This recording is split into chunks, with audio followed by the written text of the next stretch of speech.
देखिए दोस्तों, एक क्वेश्चन ऑप्शन में 20 वस्तुओं का क्रय मूल्य 25 वस्तुओं के विक्रय मूल्य के बराबर है तो लाभ हानि ज्ञात कीजिए। दोस्तों, इस तरह क्वेश्चन आपके कॉम्पिटिशन एग्जाम में बहुत सारे आते रहते हैं। देखिए, क्रय मूल्य, जहाँ क्रय मूल्य और विक्रय मूल्य की बात आए और बराबर अगर हो तो लाभ और हानि कैसे ज्ञात करते हैं, है ना।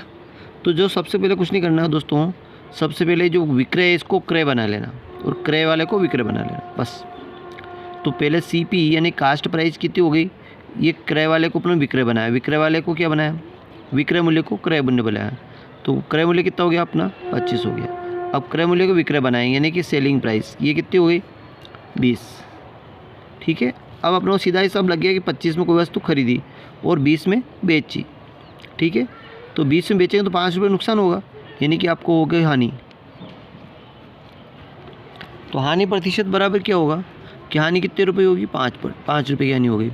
तो 5/25 इंटू 100/1, 25 से घटा 25 चौक 100 और 5 चौक 20, यानी कि 20% की आपको हानि हो गई। आई होप कि सुन में आगे होगा। सी ऑप्शन अपना मैच करें। इस पर अगला क्वेश्चन देखिए, एक कार को 95,000 रुपये में बेचने पर 5% की हानि होती है। यदि उसे 20% लाभ पर बेचा जाए तो कितना लाभ होगा, कितने में बेचेगा, कितने में बेचेगा, ये कहा उसने कितने में बेचेगा। ठीक है, देखते हैं। तो कुछ नहीं करना दोस्तों, जो पहले तो जो बेचा है उसको पहले लिख दो 95,000। ठीक है, अब जो लास्ट में पूछा उसको ऊपर रखेंगे। तो 20% लाभ तो 100 वस्तु 120 में और बटा हानि कितनी हुई 5 रुपये, तो 95, 500 में 5 गए तो 95 बचे। 95 से घटा दिया, 95 कम 95, 2 3 सिफर, 1 2 3 सिफर,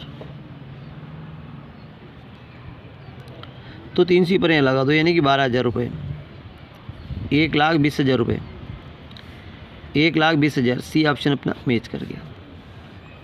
इस पर अगला क्वेश्चन देखिए, एक स्कूल में 20 छात्रों की औसत आयु 25 वर्ष है और 5 शिक्षक के शामिल हो जाने पर औसत आयु 30 वर्ष हो जाती है। तो 5 शिक्षक की औसत आयु क्या होगी, देखो 20 की औसत आयु कितनी हो गई 25 वर्ष, तो कुल आयु कितनी हो गई 20 × 25, तो 25 दूनी 50, 500 वर्ष हो गई। 5 शिक्षक और शामिल हो गए तो यहाँ 20 और 5 कितने हो गए 25 हो गए। 25 की आयु कितनी होगी 25 और औसत आयु कितनी 30 है, तो 25 और 30 का गुणा करें, 25 × 75, 750। अब यहाँ पे कितने बढ़े 5 शिक्षक बढ़ गए, तो यहाँ कितनी आयु बढ़ गई 250 रुपये बढ़ गई, 250 वर्ष बढ़ गई। तो 250 में 5 का भाग लगा दो, 5 बच्चों 25, यानी कि एक की औसत आयु कितनी होगी 50 वर्ष हो जाएगी।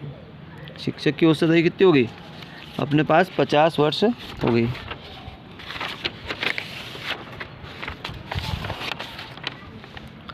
शिक्षक की औसत आयु 50 वर्ष होगी, ये अपन राइट कर देंगे।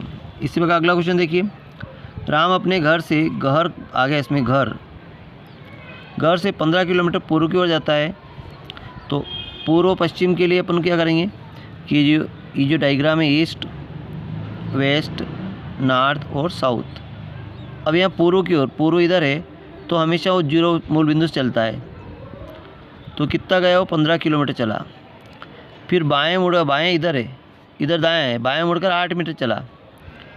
तो यहाँ से वो 8 किलोमीटर चला। फिर क्या करा, फिर बाएं मुड़ा, फिर 21 किलोमीटर चला। तो यहाँ से इधर आया तो 15 तो वापस ही आ गया, 15 गया तो 15 तो वापस ही आ गया। और फिर इधर कितना निकल गया वो 6 किलोमीटर और इधर निकल गया। यहाँ कितना निकल गया 6 किलोमीटर निकल गया। तो अब अपने घर से कितनी दूर है, तो उसका घर यहाँ था, वो यहाँ से चला था, तो ये दूरी उसकी निकलनी पड़ेगी। तो जब ये दूरी 8 है तो ये भी 8 होगी, है ना। तो ये 8 है और ये 6 है, यहाँ बनता पाइथागोरस प्रमेय। तो ये आधार कितना 8, 8 × कितना हो गया 64 और 6 6 कितना हो गया 36। इन दोनों का और जोड़ोगे तो कितना हो गया 36 और 100 का वर्गमूल कितना आ गया 10। तो ये जो दूरी है उसकी 10 किलोमीटर है।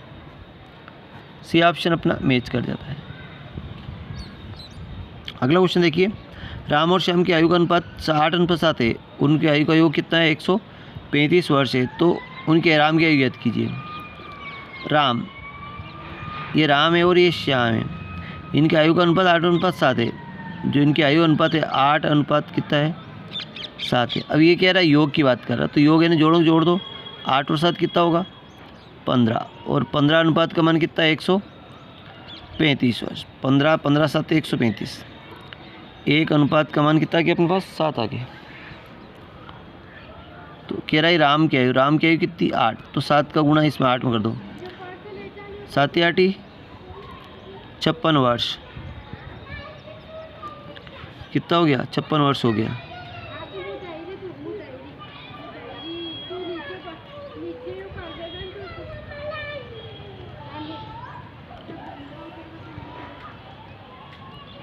पंद्रह नमा 135 9 होगा, सॉरी, तो 9 8 72, 9 8 72, तो 72 वर्ष। डी ऑप्शन अपना मैच कर गया। अगला क्वेश्चन देखिए, कोई धनराशि साधारण ब्याज की दर से 5 वर्ष में 120 रुपये हो जाती है और 7 वर्ष में 568 रुपये होती है, तो मूलधन और दर ज्ञात कीजिए।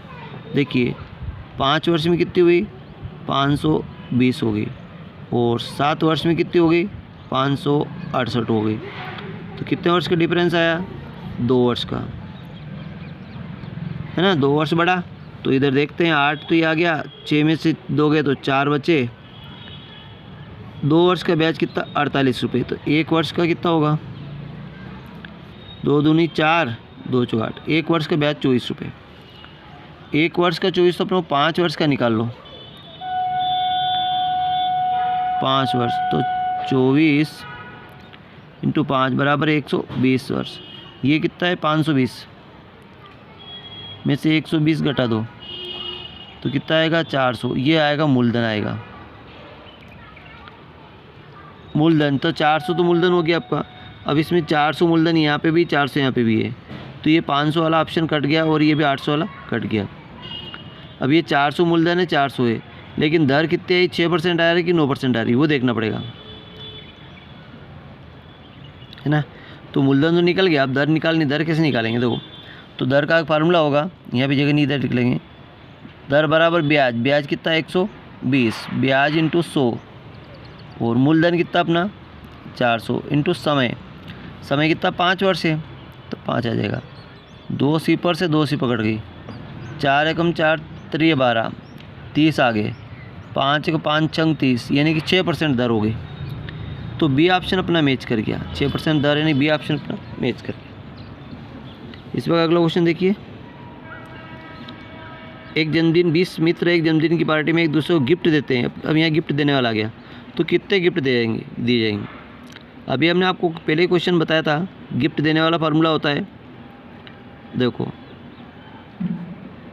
गिफ्ट देने वाला फार्मूला होता है n(n-1), तो n का मान कितना हो जाएगा 20, और 20 में से 1 गया तो 19, 19 दूना 38, 380 गिफ्ट दिए जाएंगे। तो सी ऑप्शन अपना मैच करिए। आई होप कि समझ में आ गया होगा। वीडियो अच्छा लगा लाइक करें, चैनल सब्सक्राइब करना।